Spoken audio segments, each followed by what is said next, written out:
ഞങ്ങൾ നിൽക്കുന്നത് ഇറ്റലിയിലെ ഏറ്റവും വലിയ പള്ളിയായ മിലാൻ കത്തീഡ്രൽ ചർച്ചിന് മുമ്പിലാണ്. മാർബിൾ അത്ഭുതമായ ഈ പള്ളി 6 നൂറ്റാണ്ടുകൾ കൊണ്ടാണ് നിർമ്മിച്ചതെന്നും ഇതിന് ഒരേ സമയം 40,000 ആൾക്കാരെ ഉൾക്കൊള്ളാനുള്ള കപ്പാസിറ്റി ഉണ്ടെന്നും പറഞ്ഞാൽ നിങ്ങൾ വിശ്വസിക്കുമോ? അതെ, ഇത് മിലാൻ്റെ മാത്രമല്ല ഇറ്റലിയുടെ തന്നെ അഭിമാനമാണ്. അപ്പം കൂടുതൽ വിശേഷങ്ങൾ അറിയാൻ നമുക്ക് വീഡിയോയിലേക്ക് കിടക്കാം. ഈ ട്രിപ്പിൻ്റെ മറ്റൊരു പ്രത്യേകതയാണ് വളരെ ചിലവ് കുറഞ്ഞ രീതിയിൽ, അതായത് ഒരാൾക്ക് 5 യൂറോ വെറോണയിൽ നിന്ന് മിലാൻ വരെ എത്തുന്നതിന് ചിലവായുള്ളൂ. ഞങ്ങൾ ബസ്സിനാണ് പോയത്, ഫ്ലിക്സ് ബസ്സിനാണ് ഞങ്ങൾ പോയത്. സാമാന്യം തിരക്കേടില്ലാത്ത നല്ല സർവീസായിരുന്നു അവരുടേത്. തന്നെയുമല്ല, ഞങ്ങൾ മിലാനിലെ ഇന്ത്യൻ എംബസിയിലും പോയിട്ടുണ്ടായിരുന്നു. അതുകൊണ്ട് വീഡിയോ സ്കിപ്പ് ചെയ്യാതെ കാണണേ. ഈ ബസ്സിൻ്റെ ചാർജ് വെറും 3 യൂറോ മാത്രമായിരുന്നു ലംപുഞ്ഞാനോ എന്ന് പറയുന്ന സ്ഥലം വരെ എത്തുന്നതിന്. അവിടുന്ന് ഞങ്ങൾ മെട്രോ എടുക്കുകയാണ് ചെയ്തത്. വെറും 2 യൂറോ 20 സെൻറ്റാണ് മെട്രോയുടെ ചാർജ്. ഈ ടിക്കറ്റ് കൊണ്ട് നമുക്ക് 1.5 മണിക്കൂർ യാത്ര ചെയ്യാം. ഇവിടെ ബസ് ഇറങ്ങുന്നതിനോട് ചേർന്ന് തന്നെയാണ് മെട്രോയുടെ സ്റ്റേഷൻ. ഇവിടെ ശ്രദ്ധിക്കേണ്ട ഒരു കാര്യം, നമ്മൾ ടിക്കറ്റ് എടുക്കുന്നത് ഇതിൻ്റെ ഓഫീസിൽ പോയി മാത്രമേ ടിക്കറ്റ് എടുക്കാവുള്ളൂ. അവിടെ ബ്ലാക്കിൽ ടിക്കറ്റ് കൊടുക്കുന്ന ആൾക്കാരുണ്ട്. ഞങ്ങൾക്ക് അതിൻ്റെ അവിടുന്ന് ഒരു 8ൻ്റെ പണി കിട്ടേണ്ടതായിരുന്നു. അതുകൊണ്ടാണ് ഞാൻ പ്രത്യേകം പറയുന്നത്. ഇവിടെ മെട്രോ സ്കാം നടക്കുന്ന സ്ഥലമാണ്. തിരിച്ചു വന്നപ്പോൾ ഞങ്ങൾ കണ്ടതാണ്, നമ്മൾ ഇറങ്ങുന്ന സ്റ്റേഷനിൽ യൂസ് ചെയ്ത ടിക്കറ്റ് കളക്ട് ചെയ്യാനായിട്ട് ആൾക്കാർ അവിടെ നിൽക്കുന്നത്. എന്നിട്ട് ആ ടിക്കറ്റാണ് നമുക്ക് വിൽക്കുന്നത്. ഇതാ നമ്മൾ മിലാൻ കത്തീഡ്രൽ ചർച്ചിൻ്റെ സ്ക്വയറിലോട്ട് എത്തിക്കഴിഞ്ഞു. കൃത്യം അവിടെ വന്നാണ് നമ്മൾ മെട്രോ ട്രെയിൻ ഇറങ്ങുന്നത്. ദുവോമോ ദി മിലാനോ എന്നാണ് ഇറ്റാലിയനിൽ പറയുന്നത്. ഇതിൻ്റെ റൈറ്റ് സൈഡിൽ കൂടെ കടന്ന് ഗലേറിയ വിത്തോറിയ ഇമാനുവൽ എന്ന് പറയുന്ന ഷോപ്പിംഗ് മാളാണിത്. ഇതിനകത്തൂടെ കയറി വേണം നമുക്ക് ഇന്ത്യൻ എംബസിയിലേക്ക് പോകാനായിട്ട്. 1865 നിർമ്മിച്ച ഗലേറിയ ഒരു ഷോപ്പിംഗ് സെൻറ്ററിൻ്റെ ലോകത്തിലെ ആദ്യത്തെ ഉദാഹരണമാണ്. ഒന്ന് ഓർത്ത് നോക്കിയാൽ നമ്മുടെയൊക്കെ നാട്ടിൽ എന്നാണ് ഒരു ഷോപ്പിംഗ് സെൻറ്റർ ഉണ്ടായത്? ഇവിടെ നൂറ്റാണ്ടുകൾക്ക് മുമ്പേ ഇവരുണ്ടാക്കി കഴിഞ്ഞിരുന്നു. ആഡംബര കടകളും ബാറുകളും റെസ്റ്റോറൻറ്റുകളുള്ള ഈ ആർക്കേഡ് മിലാനിൻ്റെ സലൂണായിട്ടാണ് വിശേഷിക്കുന്നത്. ഇങ്ങനെ നടന്നു പോകുമ്പോൾ ഈ കാണുന്നത് ഇതൊരു ഫ്ലോർ വിൻഡോ ആണ്. ഇങ്ങനെ ഒത്തിരി നമുക്ക് വഴിയിൽ കൂടെ കാണാൻ സാധിക്കും. അപ്പം നമ്മളിങ്ങനെ ഇച്ചിരി സ്പീഡിൽ തന്നെ മുമ്പോട്ട് പോയിക്കൊണ്ടിരിക്കുകയാണ്. നമ്മൾ ഈ ഗാലറിയുടെ ഏകദേശം മധ്യഭാഗത്ത് എത്താറായിട്ടുണ്ട്. ഇവിടെ ഇങ്ങനെ ബിഫി എന്ന് പറഞ്ഞാൽ ആ ബാറ് വളരെ ഫേമസ് ആയിട്ടുള്ളതാണ്. ഇത് നമ്മൾ മധ്യഭാഗത്തെത്തി. ഇവിടെ ഏകദേശം ഒരു 4 കവല പോലെയാണ്. 4 സൈഡിൽ നിന്നും വരുന്നു. അവിടെ സെൻറ്ററിലായിട്ട് കുറേ മൊസൈക്കുകളുണ്ട്. ഫേമസ് ആയിട്ടുള്ള മൊസൈക്ക് പിക്ചേഴ്സാണ് അവിടെ. ഇത് മേളിലുള്ള മകുടത്തിലുള്ള വാൾ പെയിൻറ്റുകളാണ്. ഇവിടെ കാണിച്ചിരിക്കുന്ന ഈ 4 കഴുകന്മാരെ വെച്ചിട്ടുണ്ട്. അത് 4 ഭൂഖണ്ഡങ്ങളെ സൂചിപ്പിക്കാനായിട്ടാണ്. വീണ്ടും നമ്മൾ മുമ്പോട്ട് തന്നെ നടക്കുകയാണ്. നമ്മൾ ഇടത്തോട്ടോ വലത്തോട്ടോ തിരിഞ്ഞില്ല, നേരെ തന്നെ നടക്കുകയാണ്. ഇപ്പം ഇവിടെ സൈഡിൽ വീണ്ടും ഓരോരോ ഫേമസ് ആയിട്ടുള്ള ബ്രാൻഡഡ് ആയിട്ടുള്ള കമ്പനികളും അവിടുത്തെ കടകളും നമുക്ക് കാണാൻ സാധിക്കും. നമ്മളിപ്പോൾ അതിനെയൊന്നും നോക്കുന്നില്ല. സ്ട്രെയിറ്റ് ആയിട്ട് നമ്മൾ ഇങ്ങേ അറ്റത്തെത്തിയിട്ടുണ്ട്. ഇപ്പം നമ്മളിനി പുറത്തോട്ട് കിടക്കുകയാണ്. പുറത്തിറങ്ങി നമ്മൾ ആദ്യം കാണുന്ന ഒരു സ്ക്വയറിലോട്ടാണ് വരുന്നത്. നമ്മുടെ നേരെ ഫ്രണ്ടിൽ കാണുന്ന ഒരു ബാങ്കാണ്. പക്ഷേ നമ്മൾക്ക് നേരെ റൈറ്റിലോട്ട് തിരിഞ്ഞ് നമ്മളിങ്ങോട്ട് നടക്കുകയാണ്. റൈറ്റിലോട്ട് തിരിഞ്ഞ് നടക്കുമ്പോൾ അവിടെയായിട്ട് മിലാൻ മുനിസിപ്പാലിറ്റിയുടെ ഒരു ബിൽഡിങ് കാണാൻ പറ്റും, അതിൻ്റെ ഫ്രണ്ട് ഡോറ്. അവിടുന്ന് നമ്മൾ നേരെ നടക്കുമ്പോഴും ഒരു ട്രാഫിക്കിൻ്റെ ലൈറ്റ് കാണാൻ പറ്റും, അതായത് സ്റ്റോപ്പ് ലൈറ്റ്. ഈ സ്റ്റോപ്പ് ലൈറ്റിൻ്റെ നമ്മളവിടെ വെയിറ്റ് ചെയ്യണം. നമുക്കതിൻ്റെ അപ്പുറത്ത് നേരെ കിടക്കണം. നമ്മൾ നേരെയാണ് പോകേണ്ടത്. ഈ ട്രം പോയി കഴിഞ്ഞ് നമുക്ക് അപ്പുറത്ത് കിടന്ന് ആ 2 ബിൽഡിങ്ങിൻ്റെ ഇടയ്ക്കൂടെയാണ് നമുക്ക് പോകേണ്ടത്. ഇവിടെ ഇപ്പോൾ കുറച്ച് റോഡിൻ്റെ മെയിൻ്റെനൻസ് പടി നടന്നുകൊണ്ടിരിക്കുകയാണ്. അതുകൊണ്ടാണ് അതിൻ്റെ വീഡിയോ എടുക്കാത്തത്. ഇത് ക്രോസ് ചെയ്ത് നമ്മൾ മുമ്പോട്ട് കുറച്ചങ്ങ് ചെന്ന് കഴിയുമ്പോൾ ആദ്യം കാണുന്ന ഒരു തിയേറ്ററാണ്. തെയാത്രോ എന്ന് അവിടെ എഴുതി വെച്ചിട്ടുണ്ട്. ശകലം നടന്നാൽ മതി. ഇതിനോട് ചേർന്ന് തന്നെയാണ് ഇന്ത്യൻ എംബസിയുടെ ബിൽഡിംഗ് ഇരിക്കുന്നത്. ഇതിൻ്റെ ഫ്രണ്ടിലുള്ള സ്ക്വയറിൻ്റെ പേരാണ് പാവ്ലോ ഫെറാറി സ്ക്വയർ. ഇതാണ് ആ സ്ക്വയർ.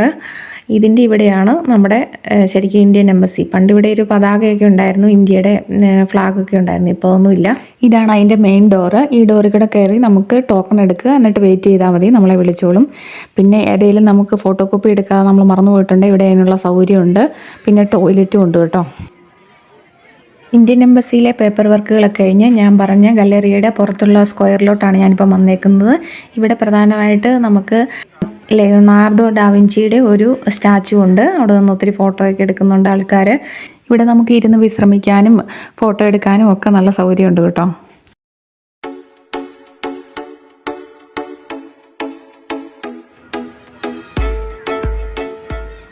അപ്പോൾ എല്ലാവരും ഇന്ത്യൻ എംബസി കണ്ടല്ലോ എങ്ങനെയുണ്ടെന്ന്. ഇത് അയ്യപ്പാസ് പോലെയാണ് കേട്ടോ. പുറമേ നോക്കിയാൽ അങ്ങനെയുള്ളൂ, അകത്ത് അതിവിശാലമായ ഷോറൂമൊക്കെയാണ്. ഇറ്റലിയിലുള്ളവർക്ക് എപ്പോഴേലും നമുക്കിവിടെ പോകേണ്ടതായിട്ട് വരും. അപ്പം എൻ്റെ ഇറ്റലിയിലുള്ള ഫ്രണ്ട്സിന് ആർക്കെങ്കിലും ഉപകാരപ്പെടട്ടെ എന്ന് വിചാരിച്ചാണ് ഞാൻ ഇതും കൂടെ ഉൾപ്പെടുത്തിയത്. ഇനി നമുക്ക് വേൾഡ് ഫാഷൻ്റെ ക്യാപിറ്റലായ മിലാൻ്റെ മറ്റൊരു അട്രാക്ഷനായ ഗലേറിയ വിക്ടോറിയ മനുവേലെ വിശദമായിട്ടൊന്ന് ചുറ്റിക്കറങ്ങാം. ഇവിടുത്തെ ഈ തിരക്ക് എപ്പോഴും ഇങ്ങനെ തന്നെയാണ് കേട്ടോ. ഇവിടെ മിലാനിൽ വരുന്ന ആരും ഇത് കാണാതെ പോകാറില്ല. ഇതിലൂടെ ഇങ്ങനെ നടക്കുമ്പോൾ നമ്മൾക്ക് മേളിലോട്ട് നോക്കുമ്പോൾ ഗ്ലാസിൻ്റെ വർക്കുകളും താഴത്തെ മൊസൈക്ക് വർക്കുകളും നൂറ്റാണ്ടുകൾക്ക് മുമ്പേ അവരുണ്ടാക്കി വെച്ചതാണെന്ന് ഓർക്കുമ്പോൾ നമുക്ക് അത്ഭുതം തോന്നും. ഇപ്പം നമ്മൾ ആർക്കേഡിൻ്റെ സെൻറ്ററിൽ എത്തിയിട്ടുണ്ട്. ഈ സെൻറ്ററിൽ കാണുന്ന ഈ മൊസൈക്ക് സവോയ് രാജകുടുംബത്തെ സൂചിപ്പിക്കാനായിട്ടാണ്. പിന്നെ ലാറ്ററലായിട്ടുള്ള 4 മൊസൈക്കുകൾ, ഒന്ന് മിലാനെ സൂചിപ്പിക്കാൻ, ഈ റെഡ് ക്രോസ് മിലാനെ സൂചിപ്പിക്കാനായിട്ടുള്ളതാണ്. ഇത് ഇതിഹാസങ്ങളിലുള്ള റെമലൂസിൻ്റെയും റേമൂസിൻ്റെയും റോമൻ ചെന്നായ റോമിനെ പ്രതികരിക്കുന്ന മൊസൈക്ക് ചിത്രമാണ്. പിന്നെ ഇവിടുന്ന് പോയി കഴിഞ്ഞാൽ പിന്നെ നമ്മൾ കാണുന്നത് ഫ്ലോറൻസിനെ പ്രതികരിക്കുന്ന ഒരു ഹംസത്തിൻ്റെ പടമായിട്ടാണ് ഇതിനെ സൂചിപ്പിക്കുന്നത്. പിന്നെ 4ാമത്തേതായിട്ട് വരുന്നത് ടൂറിനെ നഗരത്തെ പ്രതിനിധീകരിക്കുന്ന ഒരു ബുള്ളാണ്. ഒരു കാളയുടെ ഒരു മൊസൈക്ക് അവിടെ ചെയ്തിട്ടുണ്ട്. അതേൽ നമ്മളിങ്ങനെ ഉപ്പൂറ്റി വെച്ച് 3 പ്രാവശ്യം കറങ്ങുവാണെങ്കിൽ നമുക്ക് ഒത്തിരി ഭാഗ്യം ലഭിക്കുമെന്നാണ് പറയുന്നത്. അപ്പോൾ എൻ്റെ മോൾ അവിടെ കറങ്ങുന്നുണ്ട്, ഞാനും കറങ്ങിയായിരുന്നു. ഇവിടുത്തെ തിരക്ക് കാരണം നമുക്കൊന്ന് കാല് കുത്താൻ ഇവിടെ സ്ഥലമില്ല. അപ്പം നമ്മൾ അവിടുത്തെ മൊസൈക്കുകൾ പ്രധാനപ്പെട്ടതെല്ലാം കണ്ടു കഴിഞ്ഞു. ഇവിടുത്തെ ആ മകുടം എന്ത് രസമായിട്ട് അവിടുത്തെ ഗ്ലാസ് വർക്കും പെയിൻറ്റിങ്ങും ഒക്കെ കാണാൻ വളരെ രസമാണ്. ഇനി നമുക്ക് ഇവിടുത്തെ കടകളൊക്കെ നമുക്കൊന്ന് കണ്ണോടിച്ച് കണ്ണുകൊണ്ട് ഷോപ്പിംഗ് ചെയ്യാം നമുക്ക്. ഇത് എൻ്റെ പ്രിയപ്പെട്ട ബ്രാൻഡായ ഈവ്സ് സെയിൻറ്റ് ലോറൻറ്റിൻ്റെ ഷോറൂം വന്നിട്ടുണ്ട്, YSL. ഇതാണ് എനിക്ക് ഏറ്റവും ഇഷ്ടപ്പെട്ടത്. ഇതിൻ്റെ ബാഗും പെർഫ്യൂമും ക്രീമും എൻ്റെ കയ്യിലുണ്ട്. ബാഗാണ് 12 വർഷം കഴിഞ്ഞതാണ്, ഇപ്പോഴും ഒരു കുഴപ്പമില്ല. പക്ഷേ അതിൻ്റെ മോഡൽ പഴയതായിപ്പോയി, എങ്കിലും ഉപയോഗിക്കാൻ ഒരു കുഴപ്പമില്ല. ഇനി അടുത്തത് നമ്മൾ കാണുന്നത് ചാനലിൻ്റെ ഒരു ഷോപ്പായിരുന്നു. അത് നല്ലൊരു പെർഫ്യൂമിൻ്റെ നല്ലൊരു ബ്രാൻഡാണ്. ഇത് അടുത്തത് രാജകീയ പ്രൗഢിയോടുകൂടി നമ്മുടെ റോളക്സ് സിസ്മെയ്ഡ് വാച്ചിൻ്റെ ഷോപ്പാണ് അവിടെ കാണുന്നത്. നോക്കി അവരെത്ര മനോഹരമായിട്ട് അതിനെ ഡെക്കറേറ്റ് ചെയ്ത് വെച്ചേക്കുന്നതെന്ന്. ഇതിൻ്റെ ആ പ്രൗഢിയും കുലീനതയും എവർ ലാസ്റ്റിംഗ് ആയിട്ട് എപ്പോഴും തന്നെ നിലനിൽക്കുന്നു. ഇതിൻ്റെ പ്രൈസൊക്കെ അവർ കോട്ട് ചെയ്ത് വെച്ചിട്ടുണ്ടായിരുന്നു, പക്ഷേ ഞാൻ ഓർക്കുന്നില്ല എത്രയാണെന്നുള്ളത്. അപ്പോൾ അതെല്ലാം നമ്മൾ കണ്ടു. ഇനി ഇതാണ്ട് അടുത്തത് വരുന്നത് നമ്മുടെ ഗൂച്ചി, ഇറ്റലിയുടെ സ്വന്തം ഗൂച്ചിയാണ്. എൻ്റെ മോൾക്ക് ഏറ്റവും പ്രിയപ്പെട്ട ഒരു ബ്രാൻഡാണിത്. അവൾ അതിൻ്റെ ഫ്രണ്ടിൽ നിന്ന് ഫോട്ടോ എടുക്കുന്നതിൻ്റെ തിരക്കിലാണ്. ഇതിൻ്റെ അകത്തൂടെ ഇങ്ങനെ നടക്കാൻ വളരെ രസമാണ്. എങ്ങോട്ട് നോക്കണം എന്നറിയത്തില്ല, മേളിലും താഴെയും എല്ലാം നല്ല രസമായിട്ട് അവർ ചെയ്തു വെച്ചേക്കുന്നത്. പിന്നെ സമയം പോകുന്നതേ അറിയത്തില്ല. പിന്നെ ആൾക്കാരും ഉണ്ട്. ഇങ്ങനെ നടക്കുകയാണ് ഞങ്ങൾ. പിന്നെ ഇവിടെ ബാറുണ്ട്, റെസ്റ്റോറൻ്റ് ഉണ്ട്. അത് കഴിഞ്ഞിട്ട് ഇങ്ങനെ ലക്ഷറീസ് ആയിട്ടുള്ള ഓരോ ബ്രാൻഡിൻ്റെയും പുതിയതായിട്ട് വല്ലതും ഇറങ്ങിയിട്ടുണ്ടോ നോക്കുകയാണ്, പ്രത്യേകിച്ച് ബാഗും ഡ്രസ്സും ഒക്കെ. ഇനി വരുന്നത് ഡിയോറാണ്. ഡിയോറിനെ കുറിച്ച് എനിക്ക് അത്ര പരിചയമൊന്നുമില്ല, ഞാൻ ഉപയോഗിച്ചിട്ടില്ല.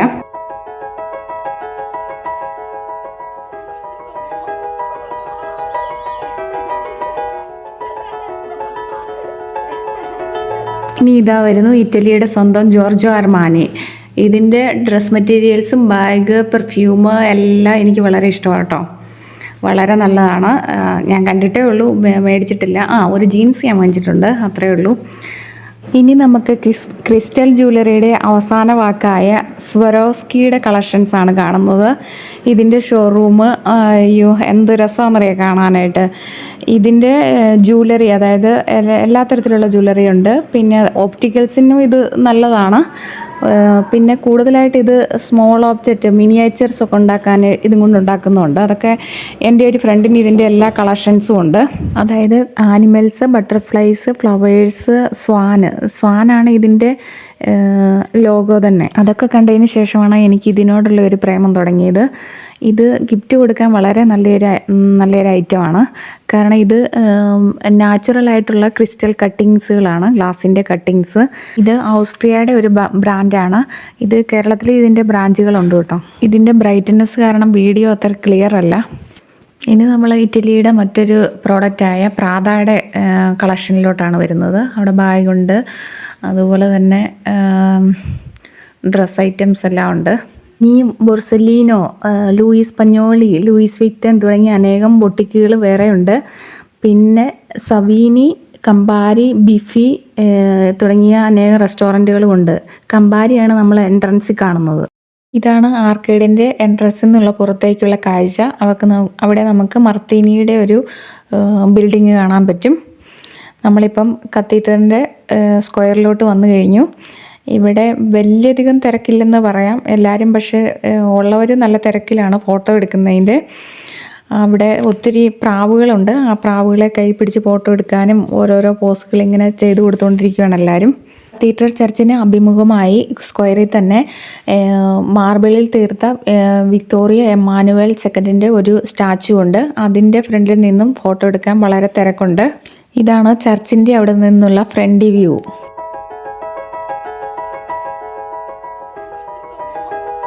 ഇത് ചർച്ചിൻ്റെ ലെഫ്റ്റ് സൈഡിലെ വ്യൂ ആണ്, സ്ക്വയറിൻ്റെ അവിടുത്തെ.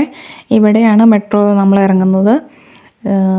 പിന്നെ മറ്റേ സൈഡിൽ നമ്മൾ റൈറ്റ് സൈഡിലാണ് വന്നിറങ്ങിയത്. ഇവിടുന്നും മെട്രോ എടുക്കാം, അവിടുന്നും മെട്രോ എടുക്കാം. രണ്ട് സൈഡിൽ നിന്നും നമുക്ക് യൂസ് ചെയ്യാൻ പറ്റും. ഇനി നമ്മളിപ്പം ഇത് ചർച്ചിൻ്റെ മെയിൻ ഡോറിലോട്ട് വന്നേക്കുവാണ്. ഈ cathedral church nativity of saint മേരിക്ക് വേണ്ടി ഡെഡിക്കേറ്റ് ചെയ്തിട്ടുള്ളതാണ്. അതുകൊണ്ട് ഇതിൻ്റെ മെയിൻ ഡോറ് അത് വലിയൊരു ഡോറാണ്. അതിൻ്റെ ഡോറിൽ മുഴുവനും മറിയത്തിൻ്റെ ജീവചരിത്രം മുഴുവനും ലോഹങ്ങളിൽ കൊത്തി വെച്ചേക്കുവാണ്. അത് കോപ്പറാന്ന് തോന്നുന്നു. ഇവിടെ കാണുന്നത് അന്ന, മറിയത്തിൻ്റെ അമ്മ മരിക്കാൻ കിടന്നപ്പോൾ ഉണ്ണീശോയെ കൊണ്ട് കാണിക്കുന്ന ചിത്രം. രണ്ടാമത് ഇവിടെ കാണിച്ചേക്കുന്നത് മാതാവിൻ്റെയും യോസേപ്പിതാവിൻ്റെയും കല്യാണത്തിൻ്റെയാന്ന് തോന്നുന്നു. പിന്നെ മംഗളവാർത്ത, അങ്ങനെ ഓരോരോ കാര്യങ്ങളിങ്ങനെ കൊത്തി വെച്ചേക്കുകയാണ്. എന്നെ ഇടയ്ക്കിടയ്ക്ക് ചില കളർ വ്യത്യാസം വന്നേക്കുന്നത് നമ്മൾ വിസിറ്റേഴ്സ് ഇങ്ങനെ പോയി തൊട്ടാണ് ആ രൂപത്തിൻ്റെ അങ്ങനെ കളർ വ്യത്യാസം വന്നേക്കുന്നത്. ഇത് മറ്റു സൈഡിലെ ഒരു ഡോറാണ്. ഇതിലും കൊത്തുപണികൾ ആവശ്യത്തിനുണ്ട്.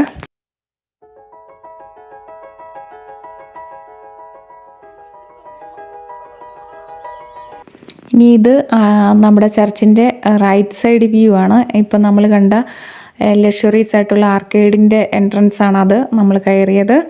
പിന്നെ വീണ്ടും നമ്മൾ ഫ്രണ്ടിലോട്ട് ഇങ്ങനെ വന്നു. ഇപ്രാവശ്യവും ചർച്ചിനകത്ത് എനിക്ക് കയറാൻ സാധിച്ചില്ല. കാരണം മക്കൾ എല്ലാം അടുത്ത് കഴിഞ്ഞു. ഇനി അവർക്ക് 2 മണിക്കൂർ കൂടെ സ്പെൻഡ് ചെയ്യാനുള്ള മൂഡില്ല. പിന്നെ ഇവിടെ ഇപ്പോൾ ഒരു ഫ്യൂണറൽ നടക്കാനുണ്ട്. കാരണം അതിന് ബോഡിയും കൊണ്ടുള്ള വണ്ടി വന്നു കഴിഞ്ഞു. ഇപ്പം മെയിൻ ഡോറ് തുറന്നായിരുന്നു, പക്ഷെ എനിക്ക് വീഡിയോ എടുക്കാൻ പറ്റിയില്ല. ഇതിപ്പോൾ 3ാമത്തെ പ്രാവശ്യമാണ് ഞാൻ ഈ ഇവിടെ വന്നിട്ട് പള്ളിക്കകത്ത് കയറാതെ തിരിച്ചു പോകണത്. അടുത്ത പ്രാവശ്യം ഈ പള്ളിക്കകത്ത് കയറാനായിട്ട് മാത്രമായിട്ട് ഞാൻ വന്ന് അപ്പോൾ ഇതിൻ്റെ ഫോട്ടോയും വീഡിയോ ഒക്കെ എടുത്ത് നിങ്ങളെ കാണിക്കുന്നതാണ്. എയർ പൊല്യൂഷൻ കാരണം ഈ മാർബിളിന് കുറച്ച് ഫെയ്ഡ് ആയിട്ടുണ്ട്. എങ്കിലും ഇവിടുത്തെ അധികാരികൾ അതിനെ മെയിൻറ്റെയിൻ ചെയ്യുന്ന കാര്യത്തിൽ വളരെ ശ്രദ്ധാലുക്കളാണ്. മാക്സിമം മെയിൻറ്റെയിൻ ചെയ്ത് പോകുന്നുണ്ട്. ഇനി നമുക്ക് മിലാൻ കത്തീഡ്രൽ ചർച്ചിനോടും ഗാലറിയോടും ഈ സ്ക്വയറിനോടൊക്കെ വിട പറഞ്ഞ് നമുക്ക് മെട്രോയുടെ അടുത്തേക്ക് പോകാം. അതെ, അപ്പോൾ ആണ് എൻ്റെ മോള് അവിടെ ഒരു ഗൂച്ചിയുടെ ഒരു കെട്ടിടം കണ്ടത്. അപ്പോൾ അവൾക്ക് അവിടെ അതിൻ്റെ ഫ്രണ്ടിൽ നിന്നൊരു ഫോട്ടോ എടുക്കണം. അങ്ങോട്ട് പോവുകയാണ്. എല്ലാം എടുത്തു കഴിഞ്ഞു. ഇനി നമുക്ക് മെട്രോ എടുത്ത് ലംപുഞ്ഞാനോ സ്റ്റേഷനിൽ എത്തിയിട്ടുണ്ട് നമ്മളിപ്പം. ഇവിടുന്ന് നമുക്ക് വീണ്ടും ബസ് എടുത്ത് വെറോണയ്ക്ക് തിരിച്ചു പോവാം. ഇപ്പം നമ്മൾ വെറോണ അടുക്കാറായിട്ടുണ്ട്. ഇത് വെറോണയുടെ എയർപോർട്ടാണ്.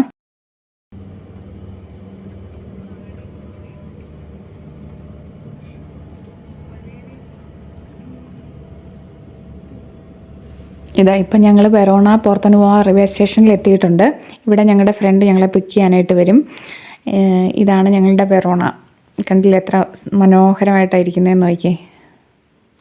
ഇനി ഞങ്ങളുടെ അടുത്ത യാത്ര മറ്റൊരു മനോഹരമായ സ്ഥലത്തേക്കാണ്. അപ്പം വീഡിയോ കണ്ട എല്ലാവർക്കും നന്ദി. Thanks for watching.